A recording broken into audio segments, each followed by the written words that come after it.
नमस्कार सर्वांना, दीपाज किचनमध्ये आपल्या सर्वांचं खूप खूप स्वागत आहे। आज आपण मस्त अशी एकदम कुरकुरीत होणारी आणि महिनाभर टिकणारी क्रिस्पी अशी पापडी बनवणार आहोत। त्यासाठी इथे 1 वाटी इतका मी मैदा घेतलेला आहे। तर आता आपण यामध्ये चवीनुसार थोडंसं मीठ घालायचं आहे।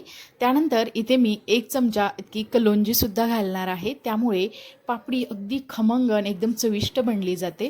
त्यानंतर इथे मी अर्धा चमचा इतके जिरे घातलेले आहेत, तसेच 1 चमचा ओवा मी हातावरती त्याला असं चोळून घालणार आहे। त्यामुळे याचा अरोमा या पापडीमध्ये मस्त असा मिक्स होतो आणि पापडी खायला अगदी चवीला एकदम टेस्टी अशी लागते। आता चमच्याच्या साहाय्याने आपण हे सर्व साहित्य पिठामध्ये मिक्स करून घेऊयात आणि आता आपण यामध्ये थोडं थोडं पाणी घालत याची घट्टसर अशी कणिक भिजवून घेणार आहोत। तुमच्या मनात आलं की अगदी झटपट ही तुम्ही पापडी बनवू शकता। इव्हनिंग स्नॅक्ससाठी किंवा लहान भुकेसाठी ही पापडी तुम्ही एकदाच करून ठेवली की महिनाभर अगदी आरामात आणि एकदम कुरकुरीत राहते। त्यामुळे घरच्या घरी जर काही बनवायचं असेल तर हा एक छान असा पर्याय आहे। आता इथे तुम्ही बघू शकता मी अगदी थोडं थोडं पाणी घालत याची घट्टसर अशी कणिक मळून घेत आहे। तर इथेही आपली कणिक अशी भिजवून झालेली आहे। आता आपण या कणकेला वरून थोडंसं तेल लावून घ्यायचं आहे, कारण अगदी 5 ते 10 मिनिटाकरता आपण याला असंच भिजत ठेवणार आहोत। तर तुम्ही ते बघू शकता मी वरून तेल लावलेलं आहे आणि यावरती आपण आता झाकण ठेवायचं आहे आणि झाकण ठेवून आपण याला एक 10 मिनिटाकरता असंच भिजत ठेवूयात। तोपर्यंत आपण इकडे पापडीवरती भुरभुरण्यासाठी मिक्स मसाला करून घेऊयात। त्यासाठी मी ते एक अर्धा चमचा इतका चाट मसाला, अर्धा चमचा पेरी पेरी मसाला आणि अर्धा चमचा इथं काळं मीठ घेतलेलं आहे। हे सर्व मसाले आपण यामध्ये एकत्रित करायचे आहेत। हवं असल्यास तुम्ही यामध्ये अगदी लाल मिरची पावडरसुद्धा घालू शकता। तर इथे आपला मसाला तयार आहे, तसेच इकडे आपली कणिकसुद्धा छान प्रकारे भिजली गेलेली आहे। परत एकदा याला आपण हाताने थोडंसं असं मळून घेणार आहोत। आता आपण इथे तेलाचा हात घ्यायचा आहे आणि याचे समान आकाराचे छोटे छोटे आपण गोळे करून घेणार आहोत, कारण आपण आता याची पोळी लाटून घ्यायची आहे। तर तुम्ही तर बघू शकता जास्त वेळ न घालवता झटपट तुम्ही ही पापडी बनवू शकता। तर इथे मी या आकाराचा हा गोळा बनवलेला आहे। अगदी याच पद्धतीने बाकीच्या पिठाचे सुद्धा मी गोळे करून घेतलेले आहेत। इथे हे 5 समान आकाराचे गोळे आपले तयार आहेत। आता आपण याची पापडी लाटणार आहोत। त्यासाठी मी ते थोडासा मैदा घेतला आहे, नाही घेतला तरी सुद्धा चालू शकतं, तुम्ही तेलामध्ये सुद्धा लाटू शकता।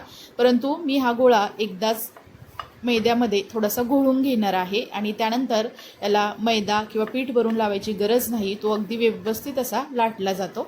तर तुम्ही ते बघू शकता याची मस्त अशी पातळ, त्यामुळे पापडी अगदी कुरकुरीत अशी बनली जाते। तर इथे तुम्ही बघू शकता मी अगदी छोट्याशा गोळ्यापासून याला जमेल तितकं मी असं पातळ असं लाटून घेतलेलं आहे।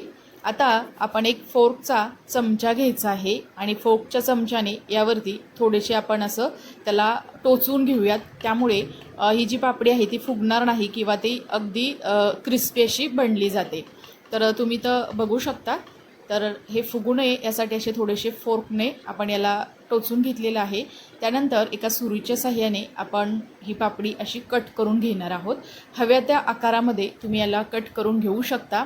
एखादी छोटीशी वाटी घेऊन तर गोल आकारामध्ये सुद्धा तुम्ही ही कट करून घेऊ शकता।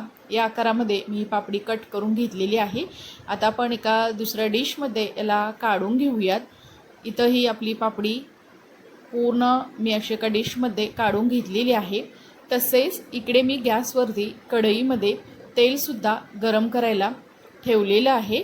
आता तेलसुद्धा आपलं व्यवस्थित असं गरम झालं की आपण यामध्ये तयार करून घेतलेली पापडी तळून घेणार आहोत। तर इथे आपलं तेल अगदी व्यवस्थित असं गरम झालेलं आहे, त्यामध्ये आपण ही तयार करून घेतलेली सर्व पापडी यामध्ये सोडूयात आणि मीडियम गॅसवरती याला अगदी लालसर रंगावरती आपण याला तळून घेणार आहोत। तर तुम्ही तर बघू शकता तेल अगदी व्यवस्थित असं गरम आहे, त्यामुळे पापडी अगदी फुलून अशी वरती आलेली आहे। इथे महत्त्वाची टीप म्हणजे पापडी तळत असताना गॅस अगदी बारीकसुद्धा ठेवायचा नाही, त्यामुळे पापडी तेलकट होते, किंवा गॅस एकदम फुलसुद्धा करायचा नाही, नाहीतर ते पापडी अगदी करपली जाते।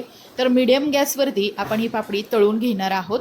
तर तुम्ही तर बघू शकता अगदी मस्त अशा पापड्या तळल्या जात आहेत आणि आपण अगदी लालसर रंगावरती होईपर्यंत याला आपण असंच तळून घेणार आहोत। तर इथं तुम्ही बघू शकता अगदी काही मिनिटांमध्येच याचा कलर बदलायला सुरुवात झालेली आहे आणि मस्त अशी ती आपली पापडी ही तळून झालेली आहे।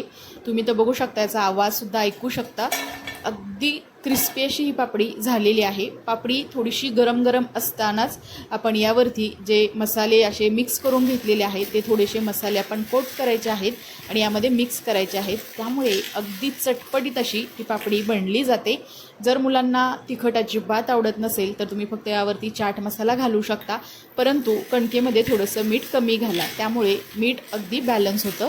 तर इथं बघू शकता मस्त अशी कुरकुरीत आपण पापडी बनवून घेतलेली आहे। अगदी चविष्ट झालेली आहे, तितकीच क्रिस्पीसुद्धा झालेली आहे, खमंग झालेली आहे आणि विशेष म्हणजे अगदी झटपट तयारसुद्धा होते। तर इथं तुम्हाला आवाज ऐकू येतच असेल, अगदी कुरकुरीत अशी बनली आहे। एकदाच करा आणि महिनाभर ही अशीच तुम्ही ठेवू शकता आणि इव्हनिंग स्नॅक्ससाठी किंवा चहासोबत तुम्ही ही पापडी खाऊ शकता। ही रेसिपी तुम्हाला कशी वाटली हे मला नक्की कमेंट्समध्ये सांगा। जर तुम्हाला माझ्या रेसिपी आवडत असतील तर नक्की दीपाज किचन या यूट्यूब चॅनेलला लाईक, शेअर आणि सबस्क्राईब करा, कारण आपल्या चॅनेलवरती फक्त रेसिपीज नाही तर स्वच्छता संदर्भात, किचन रिलेटेड तसेच भरपूर साऱ्या रेसिपी संदर्भातसुद्धा महत्त्वपूर्ण अशा टिप्स मी तुम्हाला शेअर करत असते। त्यामुळे तुम्हाला रोजच्या जीवनामध्ये किंवा डेली कामामध्ये त्याचा नक्कीच उपयोग होईल। त्यामुळे नक्की चॅनेलचं बेल आयकॉन तुम्ही प्रेस करून ठेवा, त्यामुळे तुम्हाला येणाऱ्या रेसिपीचं किंवा येणाऱ्या व्हिडिओचं नोटिफिकेशन मिळत राहील। चला तर मग नंतर भेटूया आपण अशाच एका छान अशा रेसिपीसोबत। तोपर्यंत सर्वांना धन्यवाद।